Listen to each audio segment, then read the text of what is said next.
What's going on, ladies and gentlemen? It's Daniel, and welcome back to another video. I just got done watching the Daytona road course race, the first ever race at the Daytona road course, the Go Bowling 235. Let's go ahead and just jump straight into it. Before we start talking about the race, I gotta talk about NBC's really bad coverage.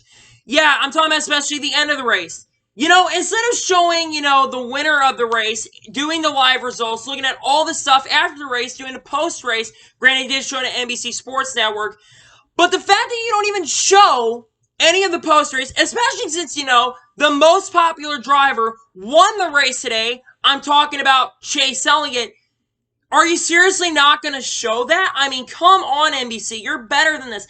I get we had a lightning delay for 30 minutes. I get it, so you had to kind of squeeze NBC Nightly News in. But honestly, that is ridiculous. Can you put NBC Nightly News, off for one day so we can watch the first ever Daytona road course race? Come on, honestly, that's just really bad on your part. I just had to get that rant out a little bit because that's honestly ridiculous. Can't even show the burnout, can't show the winner of the race, interview them, do all that stuff. At least some people were able to upload the burnout and some of the post-race stuff. Talking about Joseph. Joseph, thank you for uploading that post-race burnout. I got to see it. That was really, really cool. But anyway, let's talk about the race overall and then get into the results. And we're actually going to talk about the standings a little bit because there's a little bit of intrigue around that possibly. So I thought today's race was okay. It wasn't a great race at Daytona. I feel like the package kind of did affect the outcome of this race. The 750 horsepower package was in this race, but what did not get shown in the race was there was the high spoiler and the high downforce, which they really didn't need really with that chicane. And I feel like also, let's talk about that chicane a little bit as well. That chicane was not very necessary with the lower downforce. It was not very necessary. I don't know. And honestly, with the time penalty problems, my God, the ridiculousness with the stopping. And they should just done time penalties. I don't get it. Chicane, I am not a fan of. But in reality, let's talk about some of the major incidents in this race. Joe Gibbs had a very interesting day, to say the least. Kyle Busch, who was actually leading at one point in the early stages of the race, he had a very, very frustrating day in this race. Joe Gibbs in general kind of had a frustrating day. But really, Kyle Busch, oh my God, his mechanical gremlins continue to hit him, and his season continues to be really, really bad. He had to come down pit road 2 or 3 times, made his way up to second in this race, and coming down pit road, the brakes fail, and he has to go to the garage and finishes, I think, 36. Then he brings the final caution out with 5 laps to go in this race. And because of that, the guy who won the race, which was Chase Elliott continues to be dominant on the road courses. Chase Elliott today was able to score his 2nd win of the year and his 4th road course win and his 8th race win of his career. Congratulate Chase Elliott on that. Denny Hamlin, he had a pretty interesting day as well. Strategy did come into the play in this race. We saw strategy. Unfortunately, Irish stages were not a thing. To be honest with you, stages are, in my opinion, extremely pointless, especially on the road courses. I mean, I'm not against stage racing on other tracks, except the restricted play versus the super speedway races. I'm not a fan of it there. But on these races, especially because strategy can't really come into play. But I guess the stages kind of help with the restarts because restarts are really, really cool. Kevin Harvick, let's talk about him a little bit as well. Kevin Harvick had probably the worst race of this season and one of the worst races of his career up to this point. I mean, Kevin Harvick, he was up front, running up front a lot of this race. I think he still didn't really get a good finish. He today finished in the 20s, I believe. Actually, he finished 17th, which is not that bad considering all the crap he had to go through. On a restart in stage 3 before the lightning all happened, he had contact with Christopher Bell. He spun out, and he had to really go down pit road. Then he wheeled up the corner, going up to the turn 4 straightaway, and he spun out, and he just had a really rough day. Worst race of the season so far for Kevin Harvick. Won't expect that much from Harvick. You don't really expect it. And Kevin Harvick had a frustrating day. Mark Truex Jr. had to come back from adversity as well in this race. Truex actually had a pretty good day as well going. And then he had a pass-through penalty. Yeah, that kind of screwed him out of a chance wins. I feel like him and Chase Elliott, who are usually the 2 guys contending for the wins, usually, they were probably going to have a battle for the win. And unfortunately, because Truex never had a chance to go against Chase Elliott, there was really nothing that they can do. And like I said, Chase Elliott was able to hold off the rest of the field. So congratulations to Chase Elliott on the race to win. So let's go ahead and go through the race results and get out of here. Chase Elliott won today's race. Denny Hamlin finished his second. Hamlin had to come back through adversity. He had to come down pit road because of a tire rub. Comes home with a second place finish. Great job for Hamlin. Mark Truex Jr. finished his third. Great run for Truex. Jimmy Johnson finished fourth. Jimmy Johnson got a little bit of damage at the start of stage 3, I believe. But he comes home with the 4th place finish. Great run for Jimmy Johnson. Chris Buescher finished his 5th. He just at the last lap just drove right up to the front. He comes home with a 5th place finish. Great run for Chris Buescher. Clint Bowyer finished his 6th. He had overall a really solid day. Stuart Haas had a pretty good day in my opinion. Kaz Grala finished his 7th. Great run for Kaz Grala. And subbing for Austin Dillon. Austin Dillon, for those who do not know, Kaz Grala is subbing for Austin Dillon because Austin Dillon got tested positive for COVID-19. So Kaz Grala ran a really solid race. Ran in the top 20 all the way. Had to start at the rear. Comes home with a 7th place finish. Great run there. William Byron runs really, really well today with an 8th place finish. Joey Logano finished his 9th. And Michael McDowell finished his 10th in this race. A great day for Michael McDowell. Eric Jones finished his 11th. Alex Bowman finished his 12th. Brad Keselowski 13th. Kurt Busch 14th. Matt DiBenedetto, who I thought was honestly going to have a little bit of a better run than he did today. He comes home 15th.